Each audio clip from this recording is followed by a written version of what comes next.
बिस्मिल्लाहिर्रहमानिर्रहीम। अस्सलाम वालेकुम। आज हम क्लास 9th की एक्सरसाइज 1.3 के एडिशन और सब्ट्रैक्शन से रिलेटेड क्वेश्चंस करेंगे। फर्स्ट क्वेश्चन है हमारे पास, let A and B be 2/3 matrices, यानी दो मैट्रिसेस हैं ए और बी और इनके ऑर्डर 2/3 हैं। ठीक है, ए का भी ऑर्डर 2/3 है और बी का भी ऑर्डर 2/3 है। And let C and D be 2 square matrices, और सी और डी जो है वो स्क्वायर मैट्रिक्स हैं ऑफ ऑर्डर 2x2। ठीक है, 2 स्क्वायर मैट्रिक्स, इसका मतलब ये है कि इनका ये स्क्वायर मैट्रिक्स हैं ऑफ ऑर्डर 2/2। ठीक है, तो सी और डी दोनों जो हैं वो 2/2 की दो मैट्रिसेस हैं। सी का भी ऑर्डर 2/2 है और डी का ऑर्डर भी 2/2 है। Which of the following matrix operation are defined. अब वो कहता है कि इनमें से कौन से मैट्रिक्स ऑपरेशन डिफाइंड हैं। For those which are defined give the dimension of the resulting matrix. जिनके लिए ये ऑपरेशंस डिफाइन है उनकी जो रिजल्टिंग मैट्रिक्स आएगी हमारे पास उसका डायमेंशन भी बताएं। ठीक है, सबसे पहले तो हमारे पास है a प्लस बी। ठीक है, अब a प्लस बी पॉसिबल है या नहीं ये हमने बताना है। तो अब देखें, a मैट्रिक्स भी 2/3 ऑर्डर की है, b मैट्रिक्स भी 2/3 ऑर्डर की है। तो जब ऑर्डर सेम हो तो मैट्रिक्स एड हो सकती हैं। ठीक है, हमने कल ये पढ़ा था कि जब ऑर्डर सेम हो तो दो मैट्रिसेस एड हो सकती हैं। एडिशन के लिए उनकी शर्त ही यही थी कि दोनों को ऑर्डर सेम होना चाहिए। तो इनको ऑर्डर सेम है, इसका मतलब है ये एड हो सकती हैं। ठीक है, अब ये हो गया कि इन्होंने जो पूछा वो था पहला क्वेश्चन कि कौन सी मैट्रिसेस के लिए ये ऑपरेशन डिफाइन है। तो a प्लस बी के लिए ये ऑपरेशन यानी एडिशन डिफाइन है। और अब ये पूछें, अगला क्वेश्चन ये है कि रिजल्टिंग मैट्रिक्स को ऑर्डर क्या होगा, उसका डायमेंशन क्या होगा। तो रिजल्टिंग मैट्रिक्स का जो ऑर्डर या डायमेंशन होता है वो वही होता है जो इन दोनों का है। ठीक है, यानी कि दोनों का सेम ऑर्डर है 2/3 और इनकी एडिशन से जो रिजल्टिंग मैट्रिक्स हमारे पास आएगी उसको ऑर्डर भी 2/3 ही होगा। नेक्स्ट हमसे पूछा गया है b प्लस डी, तो ये डिफाइन है या नहीं ये हम देखेंगे। अब देखें आप, तो b मैट्रिक्स का ऑर्डर है 2/3 जबकि d मैट्रिक्स का ऑर्डर है 2/2, क्योंकि ये एक स्क्वायर मैट्रिक्स है ऑफ ऑर्डर 2/2। ठीक है, अब इसका ऑर्डर 2/3 और इसका ऑर्डर 2/2 है, तो जब ऑर्डर सेम नहीं है तो इनकी एडिशन पॉसिबल नहीं है। ठीक है, तो नेक्स्ट क्वेश्चन पे जाने की भी ज़रूरत नहीं है, जाहिर सी बात है इनकी रिजल्टिंग मैट्रिक्स ही नहीं आएगी क्योंकि इनकी एडिशन पॉसिबल ही नहीं है, इनके ऑर्डर ही डिफरेंट हैं। तो फिर रिजल्टिंग मैट्रिक्स तो होगी नहीं कि उसका हम डायमेंशन बताएं।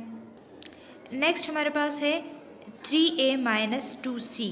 ठीक है, अब आप ज़रा अगर देखें तो a मैट्रिक्स का ऑर्डर हमारे पास है 2/3 और c मैट्रिक्स का ऑर्डर है 2/2। ठीक है, 3a का मतलब है 3 को आपने सारी मैट्रिक्स से मल्टीप्लाई करना है और 2c का मतलब है 2 को आपने c मैट्रिक्स के साथ मल्टीप्लाई करना है। अब a मैट्रिक्स को 3 से मल्टीप्लाई करने से उसके ऑर्डर में कोई चेंज नहीं आएगी। इसी तरह से c मैट्रिक्स को 2 से मल्टीप्लाई करने से उसके ऑर्डर में कोई चेंज नहीं आएगी। हमें इनके एलिमेंट्स तो नहीं दिए हुए a b c के और ना ही डी के, तो हम जनरली एलिमेंट्स ले लेते हैं कि ए के एलिमेंट्स हमारे पास हैं A1 A2 A3 A4 A5 A6। ठीक है, ऑर्डर सिर्फ दिया हुआ है कि ये है ऑर्डर 2/3। ठीक है, 2 रोज़ और 3 कॉलम्स। ये 2/3 की एक मैट्रिक्स हमारे पास 2x3, ये 2/3 की एक मैट्रिक्स है A मैट्रिक्स। ठीक है, और यहाँ पे C और D जो है वो 2x2 की हैं, तो C को मैंने लिया तो ये इसमें 2 रोज़ और 2 कॉलम्स मैंने लिए। ठीक है, क्योंकि ये 2x2 ये 2/2 की मैट्रिक्स है। अब हमसे ये पूछा हुआ है कि 3a - 2c पॉसिबल है या नहीं। तो अभी भी मैंने आपको बताया कि 3 को a से मल्टीप्लाई करने से इसके ऑर्डर पे कोई फ़र्क नहीं पड़ेगा और c को 2 से मल्टीप्लाई करने से इसके ऑर्डर पे कोई फ़र्क नहीं पड़ेगा। आपको मैं ये बता भी देती हूँ थोड़ा सा करके भी। ये देखें 3a का मतलब है 3 को आपने a मैट्रिक्स के हर एक एलिमेंट से मल्टीप्लाई करना है। तो सिंपल सी बात है, हर एक के साथ यहाँ 3 मल्टीप्लाई हो जाएगा। 3a1 3a2 3a3 3a4 3a5 and 3a6। Order पे कोई फ़र्क नहीं पड़ा, वही ऑर्डर है 2/3। ठीक है, इस तरह से C मैट्रिक्स को जब हम 2 से मल्टीप्लाई करेंगे, ठीक है 2c, तो ये 2 हर एक एलिमेंट के साथ मल्टीप्लाई हो जाएगा, लेकिन ऑर्डर पे तो कोई फ़र्क नहीं पड़ा, ऑर्डर तो वही है 2x2 या 2/2।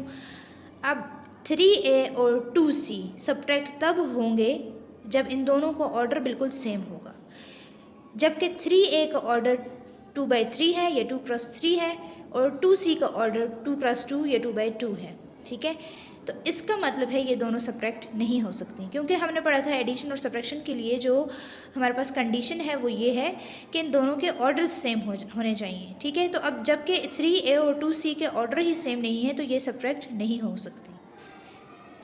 फोर्थ पार्ट है हमारा 7C + 2D। अब इनका हमने बताना है कि ये ऐड हो सकती हैं या नहीं हो सकती हैं, और अगर ऐड हो सकती हैं तो रिजल्टिंग मैट्रिक्स का ऑर्डर क्या होगा।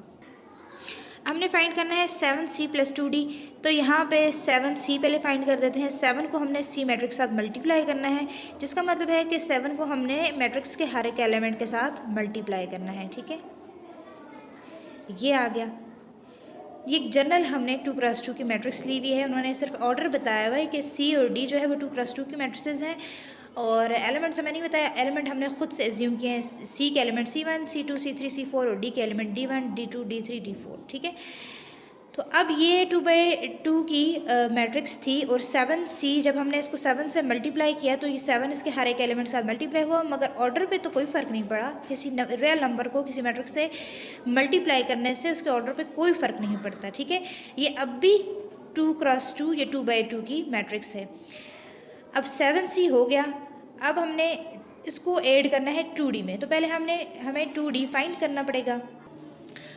तो D के सारे एलिमेंट्स को हम 2 से मल्टीप्लाई कर दें। 2D का मतलब है मैट्रिक्स को हमने 2 से मल्टीप्लाई करना है, यानी मैट्रिक्स से हर एलिमेंट को हमने 2 से मल्टीप्लाई करना है। ठीक है, ये हमने हर एक एलिमेंट से हमने 2 को मल्टीप्लाई कर दिया। ऑर्डर पे तो कोई फ़र्क नहीं पड़ा। रियल नंबर को मैट्रिक्स से मल्टीप्लाई करने से ऑर्डर पे कोई फ़र्क नहीं पड़ता। इसमें वही 2 रोज़ और 2 ही कॉलम्स हैं, और ये भी 2x2 की मैट्रिक्स है, ये 2/2 की मैट्रिक्स है। तो हमने फाइंड करना था 7C + 2D।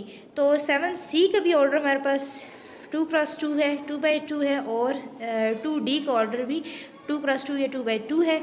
इसका मतलब 7C में 2D वाली मैट्रिक्स ऐड हो सकती है। ठीक है, 7C + 2D हमारे पास फाइंड हो सकता है, क्योंकि दोनों का ऑर्डर बिल्कुल सेम है।